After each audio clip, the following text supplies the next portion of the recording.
Você conhece a mitologia grega? Conhece as histórias da mitologia grega? Você já pensou que muitas dessas histórias, em verdade, nos ajudam a entender certas expressões, certos pensamentos?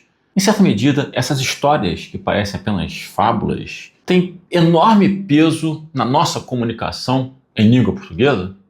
Venha comigo, vamos conversar um pouco sobre isso. Bem-vindo ao canal de Bem com a Língua Portuguesa. Meu nome é Álvaro Paz Leme, sou professor de língua portuguesa, sou advogado e nesse espaço eu quero debater o seu idioma, a língua portuguesa. Mas não apenas regras normativas, a língua portuguesa é muito mais bonita do que isso. A língua portuguesa envolve muita cultura e muito conhecimento também. Como nesse caso que eu quero conversar com você a partir da minha experiência pessoal. E antes disso, se você não é inscrito no canal, inscreva-se, ative o sininho para notificações, dê o seu like, o famoso curtir. Com esse combo, nós estamos dizendo para o algoritmo que nosso trabalho aqui vale a pena ser divulgado. Quando eu era criança, na minha primeira década de vida, eu lia muitos manuais do Walt Disney, manual do Tio Patinhas, manual do Mickey, manual da Maga Patológica. E nesses manuais havia muitas histórias sobre seres mitológicos, muito foco na mitologia grega. Mais tarde, a Abril Cultural lançou uma coleção, Mitologia, que eu comprei, pedi para meus pais comprarem, na verdade. Eram fascículos contando as histórias da mitologia grega e sempre ilustrados com obras de arte. Neles eu conheci muita história, vi muitas expressões e no futuro encontrei essas expressões no dia a dia. Achava muito interessante, muito abrangente. Eu tinha um entendimento bastante amplo daquelas expressões. Por exemplo, presente de grego. De onde vem essa expressão? Vem da Guerra de Troia, vem da Ilíada, que é um poema de Homero que relata a guerra que houve entre gregos e troianos, a Guerra de Troia. E nessa guerra, depois de, salvo engano, 10 anos de batalha, os gregos simularam uma desistência. Olha, acabou, valeu, tchau. E como um presente, um símbolo de reconhecimento da derrota, eles fizeram um cavalo de madeira enorme, deixaram no portão da cidade de Troia e foram embora. Os troianos, acreditando na história, puxaram o cavalo para dentro da cidade, comemoraram a teórica vitória e foram dormir. O problema é que dentro desse cavalo havia soldados gregos.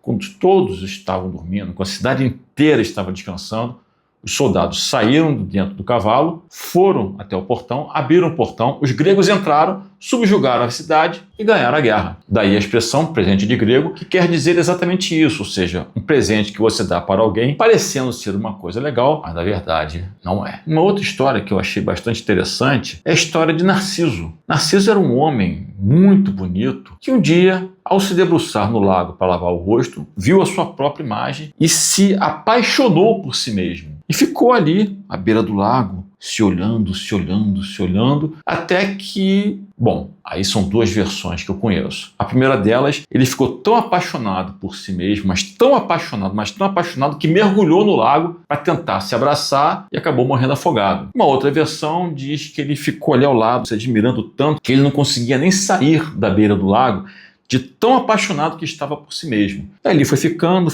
defiando, até que morreu. E aí os deuses, com pena do drama de Narciso, fizeram brotar uma flor chamada Narciso. E vem daí, então, o termo narcisista, que é o cara que tem assim, uma paixão enorme por si mesmo. Aliás, a história de Narciso está resumida numa única linha da música Sampa, de Caetano Veloso. É que Narciso acha feio o que não é espelho. Mas veja só, a mitologia grega também nos ofereceu ótimos elementos, ótimos recursos para a psicanálise. Freud desenvolveu a teoria do complexo de Édipo, baseado na tragédia de Édipo. Édipo nasceu e quando ele nasceu, o pai foi consultar o oráculo para saber o que esperar do filho. E o oráculo falou: seu filho vai te matar e casar com sua esposa, vai desposar a própria mãe. E o pai, então, para não sofrer esse destino terrível, pegou o filho, entregou ao pastor e falou: vá para o monte e mate esse garoto. O pastor levou, não teve coragem de fazer isso, deixou abandonado. Ele foi resgatado, cresceu belo, forte, e um dia, caminhando, ele encontrou o homem. Houve um problema e ele acabou matando esse homem que vinha a ser exatamente o pai dele. Bom, ele foi caminhando e chegou na cidade de Tebas, que era justamente a cidade que o pai dele governava. E a cidade de Tebas passava por uma situação terrível, porque havia uma esfinge que dizia: olha, eu quero que vocês matem uma charada que eu tenho para fazer. A cada vez que vocês não matarem uma charada, eu como alguém. E aí Édipo foi lá e encarou o desafio. Qual é a charada? A esfinge então fez a pergunta: qual o animal que de manhã anda sobre 4 pernas, de tarde anda sobre 2 pernas e de noite anda sobre 3 pernas. E Édipo respondeu: é o homem, que de manhã, quando nasce, se engatinha, 4 pernas, de tarde, quando já é homem feito, caminha sobre 2, e já na velhice, à noite, anda sobre 3 com o apoio de uma bengala. A esfinge reconheceu a derrota, foi-se embora e Tebas passou a prosperar. Então a rainha foi agradecer Édipo encontrou a rainha, que era a mãe dele, os dois se olharam, se apaixonaram e se casaram. Tempos mais tarde, Édipo descobriu o que tinha feito, entrou em crise, furou os próprios olhos e foi caminhar pelo mundo para se penitenciar. Com base nisso, Freud desenvolveu o famoso complexo de Édipo, que é a teoria que ele tem, que é aquela circunstância em que todo filho ou filha tem desejo pelo pai de sexo oposto e ódio pelo pai de mesmo sexo. O filho ama a mãe e odeia o pai.